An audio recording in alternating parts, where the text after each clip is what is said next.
Hello, and welcome to this online presentation on the use of objects in storytelling. Through this session, I'm going to look at why you might want to use objects as part of your storytelling, some of the dangers of employing objects or artifacts as your storytelling, and why you would choose particular things to support the story that you're telling. And just to get us going, I want to give an example from my own telling of Many Pelts, which is Grimm's fairy tale, sometimes called Thousand Furs, about a princess who escapes from her father's intention to marry her. And the way she does this is, first of all, she sets him the task of finding 3 impossible dresses for her. So a dress that glows like the moon, a dress that sparkles like the stars, a dress that shines like the sun. And of course, he manages to find the 3 dresses, and he gives them to her one after the other, and each time with a piece of jewelry to go with it. And so her only means of escape in the end is to take fur from every creature in the kingdom, or 1,000 pieces of fur, and to disguise herself, wrapping herself in fur so she no longer looks like a human being, even with dirty face and dirty hands, and she escapes. So just taking from that point where she's about to escape. So the princess took the 3 dresses that her father had given her, the one that glowed like the moon, the one that sparkled like the stars, the one that shone like the sun, and with them she took the pieces of jewelry, and she took them all, and she put them inside the shell of a walnut. And that will give us an example to look at, well, why did I choose to present the walnut in that way? Why use the walnut in any case when I haven't got the 3 dresses to show you, and how I showed it to you and what I did with it. I hope this online session is useful to you and you enjoy it. Although I'm fond of using objects in my own storytelling, my work has come out of being a teacher in school and working with children, and it is not often that you see that many objects being used by storytellers in work away from that context. However, sometimes people will use objects as a stimulus for story, or if we take Taffy Thomas, the former storytelling laureate, who has a fabulous coat embroidered with lots of different story motifs, you pick one and he tells you a story. Or sometimes you might see a storyteller with a bag of objects. You take an object out and the storyteller will tell you a story associated with that object. Anne Polowski's survey of world storytelling includes examples like this, where you have where storytellers have got nets with objects hanging from them. You choose one, you get a story. Or objects are used to support the storytelling more in the way that I have used the box and the walnut. So although you may not see it that often, the ability to choose objects and use them to support your storytelling, I think, is actually a skill that's worth having for storytellers. Before going on with this presentation, I'd like to provide a point of clarification, which is the difference between puppets and objects. And in the photograph, you can see me with a commercially produced fish puppet that I use in the Grimm story, The Fisherman and His Wife. In Blumenthal's words, a puppet is endowed with a life force, and it starts out as an inanimate object that is given life, that is separate from the puppeteer. In this presentation, we're simply thinking about inanimate objects, not puppets. Puppets will be the subject of a future presentation. So this one, we're just going to be looking at how to use objects in storytelling to punctuate what we're doing, to support the storytelling, to illustrate aspects of the storytelling. To explain the kind of objects and the way they might be used, I've opened my box of props and objects and artifacts and pulled out some examples from my own work. You'll see the title here is Objects, Props and Distractions, because we need to remember that if we're going to include anything in storytelling, whether it's music, costume, set, props, it has to support the storytelling and not be a distraction. It needs to support people's understanding and involvement in the story. So I just put that word distractions in as a warning flag. So starting in the top left, we have Snow White. And there we have a heart, because Snow White's stepmother demands that Snow White's taken into the forest and her heart is cut out and taken back so that the Wicked Queen can eat it. So we have the heart there, and it's a toy, it's a rubber heart, and it's nice and flexible, so I can move it as well and give it some life to add to the horror of the story. And then we have here, to illustrate another aspect of the story, the three things that the wicked stepmother brings to Snow White when she's in the cottage in an attempt to kill her. The ribbons that she ties around her waist so she can't breathe, and then the next day the poisoned comb, and then finally the one that works, the apple. Then we have, for snakes and pearls, we have a couple of commercially produced toys, a rubber snake, a rubber frog, but also some jewels to represent the things that fall from the two stepsisters' lips. So for the child who is kind, then pearls and jewels fall from her lips. For the child that is cruel, snakes and frogs fall from her lips. Many pelts. Now, the walnut shell will be familiar to you. And for many pelts, I use objects to illustrate not only the walnut shell, but also the jewels that she is given by her father. And for the dresses, I don't have dresses. I just have lengths of fabric that actually illustrate what I'm talking about. So there's a purple fabric with gold stars on it. There's a bright gold fabric for the sun, and there's a silver fabric for the moon. I'm going to go to the bottom right now, because this one is used in a different way. This is simply a ball of twine. And when Theseus is trying to get away out of the maze, he uses a ball of twine. And this ball is passed around the audience. So the audience become the maze themselves. So that object there is used to change the nature of the space. So the audience is in the storytelling world themselves in a physical way. Finally, I picked up on my travels this fly whisk, which is made from a lion's tail. It is the tip of a lion's tail. It's from South Africa. It's quite old. And I bought it and I use it to tell the coarser version of The Hare and the Tortoise, in which the lion is one of the characters. And the lion tail whisk I originally bought simply as a fly whisk, because the lion is the chief, so he uses it to keep flies away from his face. But of course, in that action, it also becomes the lion's tail. So it serves two purposes. It illustrates the role of the chief, but it also helps the audience see a lion where I'm sitting and flicking this thing. So as we start to think about the reasons for using objects in storytelling, the first one is that they can provide a reference point or an illustration of an aspect of the story. I started storytelling as a teacher, and a lot of my teaching has been with children who have English either as an additional language or as a foreign language. I used objects to help concretize aspects of vocabulary in the stories. Because if I'm talking about a walnut, now you will probably need quite a developed vocabulary as a child learning a language in school to have walnut as part of your learning. And so simply holding up a walnut as I say walnut enables the children to understand immediately what I'm talking about. With the picture you can see here of the fisherman and his wife, that fabric is being used as the blue sea, and that will be followed then by other colour seas, the green sea, the grey sea, the red sea, the black sea. And although the colours are illustrative, here it's important the actual movement of the fabric is illustrative of the sea, of waves. So the idea here is that objects provide additional information and provide points in the narrative where you say, this is what I'm talking about, this is what I'm talking about. And it's possibly the most common use of objects in storytelling.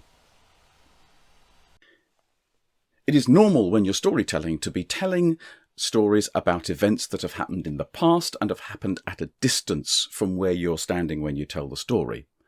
and quite often, well, probably usually, about characters who are at a distance from where you're standing, other people.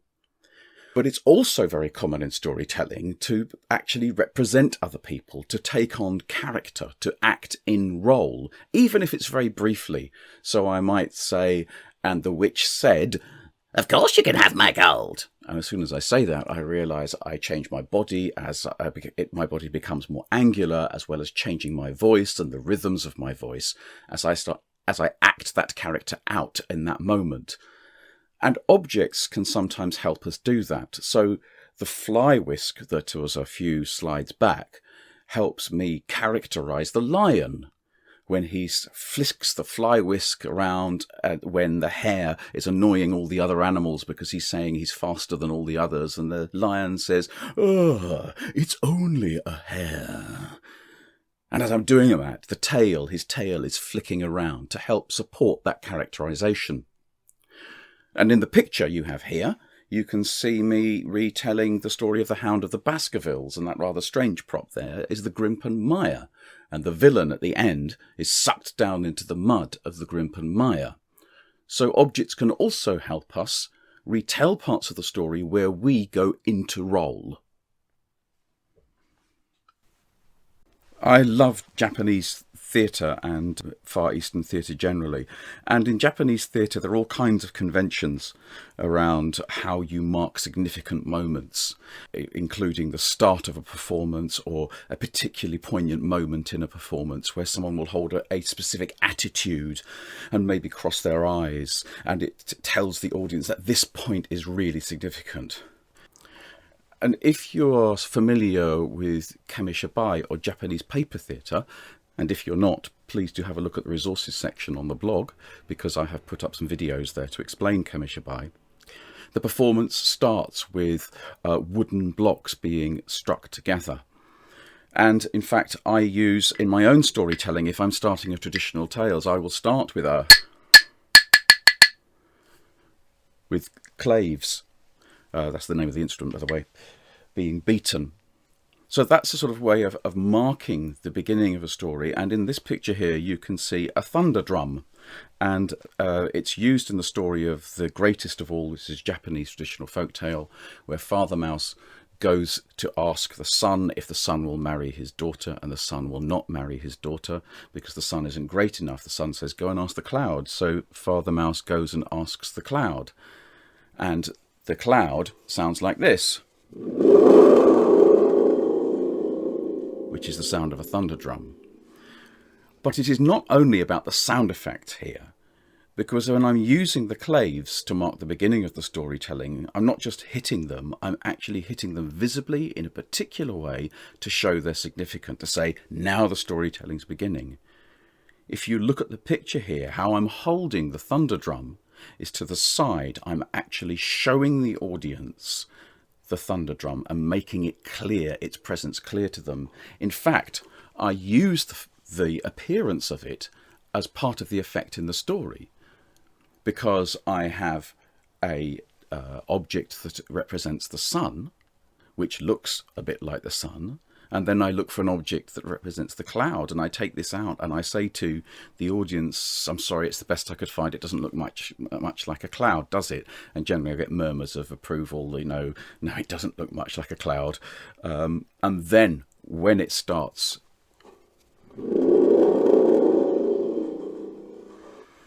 there is a recognition of what this object is doing in the story, to say thunder, to say cloud. Let's go back then to the lion's tail. There are animals in my version of the story of the hare and the tortoise based on the Kosa version. There are 7 animals. There's the hare, the tortoise, the lion, and then the animals that the hare annoys. I don't use any objects for those animals. The only animal I use an object like that for is the lion, because the lion is a recurring feature during the story. As each animal is annoyed by the hare, he goes to the lion to complain, and the lion responds. So this is a punctuation point in the story, and the object of the lion's tail helps me to punctuate that point in the story and make it significant. I have already made the point that storytelling is often about events that happened in the past to other people and at a distance from where we are. The technical term for that is decontextualized language. It is language about things that are out of the context in which we are talking. If I say, "Oh, could you pass me that cup?" you know what I'm talking about because we are sitting together, we have a cup between us, and you have a context. So decontextualized language is about events that happened at another time, in another place, and to other people. What using objects can do in storytelling is to provide a point of context. It is to enable the language to be recontextualized. So in this photo here, at the end of the story of the Children of Lear, which is the Irish myth, when the swans are finally turned back to children, but then they age rapidly in front of the saint and the warrior's eyes, and they then crumble to dust. I talk about the only thing that is left of them are feathers blowing in the wind. I actually have white feathers that I can drop at that point, which locates that language in those objects in the here and now. So it brings the story into the present and into the here and now. Whilst I like using objects in my own storytelling and encourage my students to use them when they're telling stories with children, there are problems associated with using objects, and I use that word distraction at the beginning of this presentation. So here are some things that it's worth thinking about if you are considering using objects in your storytelling. First of all, if you use more than one object at a time, that can become difficult to manipulate. You've got two objects, one in each hand, then, well, actually you can't swap hands. You can't move the objects from hand to hand. And also, you can't gesture with the same freedom as you would be able to without an object in your hand. With one hand free, you are able to support the language that you're using, support the meaning with the gestures that you use. With objects in both hands, that is restricted. It's sometimes a problem when people have decided to use objects and they either don't know where they are, and when I say don't know where they are, that can be within a matter of centimetres from where they thought they might be, because if you're fishing around trying to find something, that's distracting, or the object itself needs to be controlled in some way. For instance, something as simple as a fan that needs to be opened. You need to know that you are going to be able to open it and close it on the first attempt. If you have to pause and manipulate the object to do that, unless it's part of the storytelling, then that becomes a distraction from the story itself. Thirdly, although I've talked about objects being helpful as a means of illustrating the story, particularly for those people who've got English as a foreign language or as an additional language, the flip side of that is that objects force the audience's imagination down a particular route. So, for instance, if I want to talk about a crown and I produce a crown in front of the audience, I am saying, in effect, to them, whatever you had in your head when I said the word crown, whatever you imagine a crown to look like, it's wrong, because this is the crown I want you to see. Finally, the more objects you have, the less significance each of them has. That's not rocket science. If you think about a stage set in the theatre, you walk in, and if it's a naturalistic set, you'll see a drawing room, for instance, with all the things in the room, and you will be unlikely to pick out individual elements unless the designer has made it so that something stands out. Whereas if you walk into the theatre and it's an empty stage and there's one thing on stage, you will see it. The same principle applies when we're using objects. If we keep using them in everything we do, they cease having significance. So these sound like some quite serious questions around using objects, and they are. But they are questions to ask. They shouldn't stop you using objects. They should just help you refine your thinking about why you would use them and how you would use them. And it's how we use them that we're going on to next. In the next few slides, we're going to discuss object manipulation itself, the process of actually using the objects in our storytelling. And I'm suggesting four categories, four aspects of that manipulation. How we reveal the objects that we use, how we isolate them, how we make them significant, and how we should respect them. By considering these 4 aspects of object manipulation, hopefully that will help you in your own storytelling to use objects in a way that supports meaning, that helps understanding of the story and the themes that you are trying to explore as you tell your tale. The first aspect of object manipulation I want to discuss is the idea of revelation, or revealing something, which is not to say that you can't see it before it's revealed. So, taking for instance, here I have Snow White's heart. Well, the Wicked Queen thinks it's Snow White's heart. And in an earlier photograph you saw the blue sea, and the blue sea was hanging from the story tent, which is what, if I visit a school, that's what I take into school with me. And the objects I use in my storytelling are visible. This would be hanging up behind me so the children can see it the whole time. But it's when the hunter takes it and says, "Here, O Queen, here is the heart of your stepdaughter, Snow White." In that showing, that's when we make it visible. That's when we reveal it. And the technical term for this in theatre theory and performance theory is ostension. Think of ostentatious, showing off. And ostension, or to ostend something, is to reveal it and make it stand out from everything around it. Sometimes, with something small like this, I don't have that hanging up, but I might have it in a pocket, and I take it out of my pocket, and it's not that I'm pretending I haven't got it in my hand, but it's revealed in the story of Snakes and Pearls when I say, "And when the girl spoke, from her lips tumbled diamonds." And it is that revelation, that showing.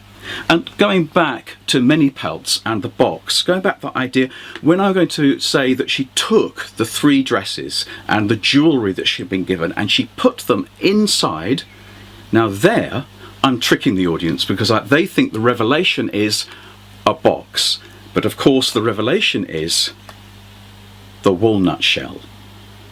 So you can see that it's not that things aren't present, but it's what we do with them, how we use our bodies to tell the audience that this is what we want them to look at. The second aspect of object manipulation that we're going to consider is the notion of isolation. And the point of isolation is the separation from ourselves. Now, at the moment, you can see that I'm wearing a blue shirt. You probably haven't consciously noticed that until I said I'm wearing a blue shirt, because it is part of me. It's part of my clothing. So if I was holding onto an object, and so I take the heart and I just talk like this, you might notice to start off with that there's something rubbery and pink in my hand as I'm talking, but actually it doesn't carry any meaning for you, because I haven't separated it from myself. I haven't isolated it. And here I just wanted to give a quote from a psychological perspective, and that quote says, if I'm going to read from my screen here, "Social attention is conveyed primarily by gaze, but also by head and body orientation. These cues not only signal a scene agent's direction of attention, but also used to infer our current goals and intentions." So by looking here, turning my body to the heart and saying, "Here, O Queen," presenting it, my action, my body orientation, my head looking down of it, all of this separates it from me. But it isn't only about where we're looking and body language, though I'm going to come back to those again. It's also about the text. This is a piece of rubber. It is a toy. It cost me £3 when I bought it. But when I say, "Here, O Queen, is the heart of your stepdaughter," I am using the text of my story to change its nature. The way I behave has to then match that. So if it is the heart of Snow White and I am presenting it, I am using my gaze, and I'm using my chest oriented towards here. I'm tilting towards it. My body language is showing that it's important, but also the space. If I kept it here and said, "Here, O Queen, is the heart," that has a completely different meaning, because that says I don't want to give it away. Here, O Queen, is the heart. I separate it from myself. I isolate it in the space. The same with the diamond. "And the diamonds fell from her lips." I've pointed at it. Now, the idea of isolation, you don't point at things unless you want to separate them. You don't stare at things unless you're separating them from yourself. It is not normal, unless you're in love with someone, to stare at another human being, unless you're a very small child, of course. When you stare at another human being, you separate them out. You make them something different. And it's the same with objects. We're using that gaze. And the term I'm going to use is concrete gaze, which you can read more about in the reference I've given you there, Barber and Savarese. And I want to actually twist that word slightly. Yes, it's a concrete gaze, but it's also a concretizing gaze. So here I have a crown. And when I tell the story of the fisherman and his wife, the fisherman's wife becomes the king, and she wears the crown. And when I place the crown upon her head, she is sitting here. And so when I stare here and look here, I'm not actually looking at the object, I'm using the object, but the object is helping me isolate this space here as the fisherman's wife's head. And so I can say, and sitting on the throne was the fisherman's wife, who was the king. And yes, I mean king, not queen in this context. And the staring at the space and using the crown to change the space makes it into something significant. And finally, I want to talk about the still which is on this slide. And it's a still from my telling of Mynheer de Vos, which is my LGBT plus version of the English fairy tale Mr. Fox, which you also may know as the French story Bluebeard. And in my version of the story, the hero produces the severed hand of one of Mynheer de Vos's victims to prove that Mynheer de Vos is a villain. Now, I have actually bought a rubber hand from a joke shop to use to retell versions of this story, but in the end, actually, I think it's far more effective for me to say, and he reached into his jacket and took from his jacket pocket the severed hand of one of Mynheer de Vos's victims. And look what I've done there. You can see my hands, going back to that idea that actually revealing something doesn't depend on us not seeing it beforehand, but it is that separation that helps reveal the story, reveal the hand as something special. I'm supporting it with my other hand, which suggests it is not of me. I am looking at it, which suggests it is not of me. I am using the space because I'm moving it away from my body, and I'm using the text, I say the severed hand, to tell you what it is. All of these things isolate it from me.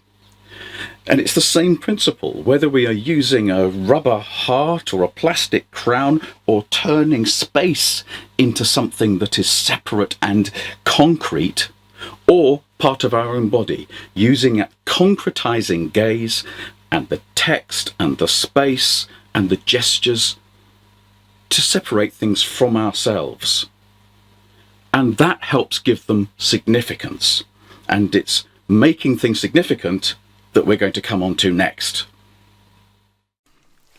Since the time of Stanislavski, actors have thought about endowment as a way of giving things significance on stage, so that if we have a simple piece of costume jewellery and it becomes an engagement ring in a performance, we endow it with the qualities of being valuable to the person who is giving it and hopefully to the person who is receiving it.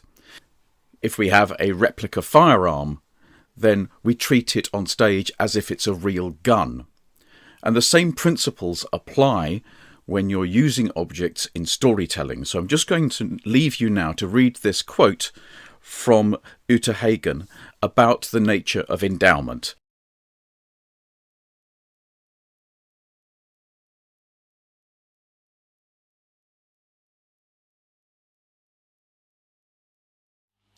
Hopefully, having read that quote from Hagen, you understand what I mean when I say that we endow objects with certain properties. So The crown, which is a piece of plastic and nylon, I endow with the properties of being the headgear of a monarch by how I treat it, by how I hold it. I make it significant. It's not just a piece of plastic. And when I hold it and place it on the fisherman's wife's head, and then look into the space here and concretize the space with my gaze, I endow the space with the properties of a person. And when the fisherman's wife is being spoken to by the fisherman and he says, "What do you mean it's not enough?" By talking to that space, by treating it as if somebody is there, I am endowing it again with the properties of being a character in the story. Going back to the heart, which is a piece of cheap rubber, I endow it with the properties of being the heart of Snow White, not only by presenting it, by looking at it, but I think about what it can do as well, because actually it allows me to give a heart movement as I'm presenting it. Now, that might be a little creepy, but it really works within the storytelling context, because it makes this piece of rubber far more significant within the story and communicates something of the horror of the act of Snow White's stepmother. So we've thought about revealing the object, isolating it, and making it significant. And now I want to talk about respecting the object that you have made significant. And here is the sword, like the one in the photograph on the slide, which is being used in the Hound Gullet, which is a Welsh legend where Prince Llewellyn kills his faithful dog in the mistaken belief that the dog has hurt his child. So this is a toy sword, but if I have then used it to slay the Hound Gullet, I can't then take it out of the dog and talk to you like this, because if I'm talking to you like this with a real sword, I would cutting my hand to ribbons. Now, it's not that the audience or many members of the audience are consciously going to go, but hang on, that sword is sharp. But you will feel a murmur go through the audience and a sense of lack of discomfort because something doesn't make sense. And all the time when you are using objects, what you are doing is trying to convey meaning to support the story. So if the sword has been used and it is sharp, it remains sharp in my hand. And when I put it down thinking that it is sharp and it is heavy, which is an acting skill. But all it is doing is avoiding what you might think of as a white noise that interferes with the signal of the story that you're trying to tell.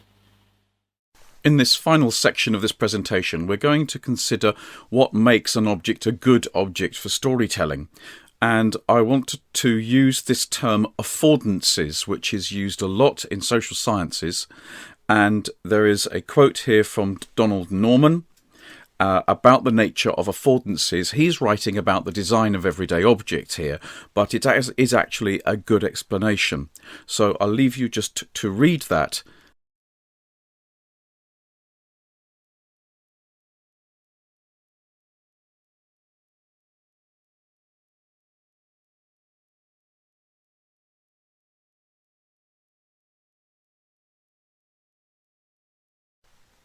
The simplest kind of affordance to look at is basically similarity, because if something looks like something else, then it is for the representation of an object. So the rubber frog is for representing frogs, the rubber snake is for representing a snake, etc., etc.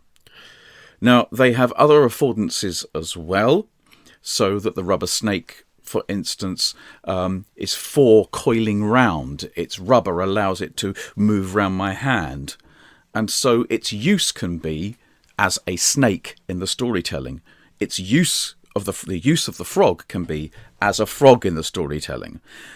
The other example on this slide is a Kamishibai performance, and I do urge you to click on the link. You don't need to understand Japanese to see the artistry of this young man as he uses images to tell a story in a park in Japan, and how he incorporates modern technology and the affordances of modern technology into his storytelling.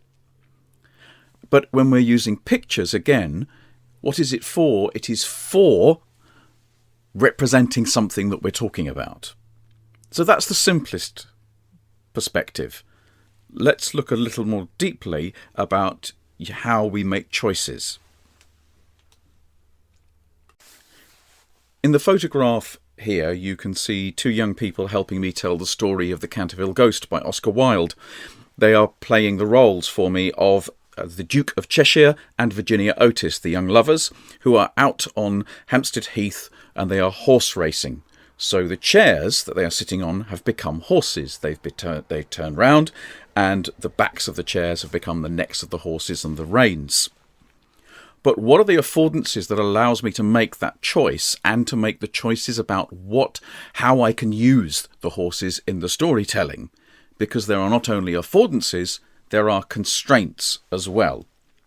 So, thinking about the affordances and the definition that we looked at earlier on affordances of a chair, it provides support.